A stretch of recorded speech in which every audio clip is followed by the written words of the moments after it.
Yangi tug'ilgan chaqaloq nimalar deb gapirganini ko'ring.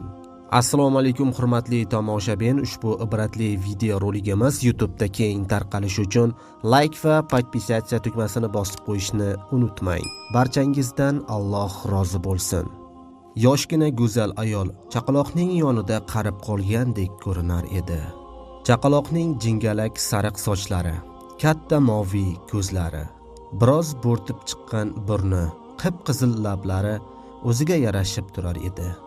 Ayol uning mayin ipakday yumshoq yuzlaridan o'pib, jannat iforini tuymoq istagida unga engashdi. "Tegmang menga!" degan ovoz eshitildi birdan. "Meni erkalashga sizning haqqingiz yo'q."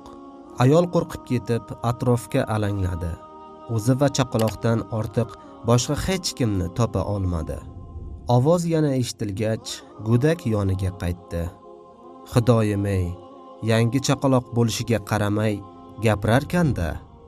Chaqaloq, menga yaqinlashishingizni istamayman" deb gapirishda davom etar edi. "Darhol mendan uzoqlashing." Ayol biroz o'zini o'nglab olib, "Bolalarimning doim o'g'il bo'lishini istayman" dedi. "Ular ham yaxshi, lekin qiz bola boshqachada. Shuning uchun seni o'pib, erkalatishni istayman. Meni o'polmaysiz" deb yig'lashni boshladi chaqaloq. "Men ham sizni o'pa olmayman.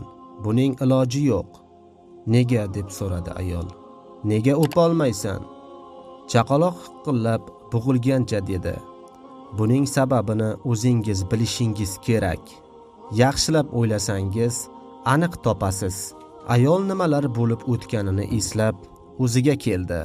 Maxsus kasalxonaning barcha qulayliklariga ega shinam xonasida yotar edi. Narkoz ta'siridan ko'ngli behuzur edi. Oilasining yaqin do'stlaridan bo'lgan yosh shifokor unga bir dasta gul uzatdi. "Ortda qolgani rost bo'lsin xonim" dedi. "Abort muvaffaqiyatli o'tdi. Ha, aytgancha, oldirganingiz qiz bola ekan."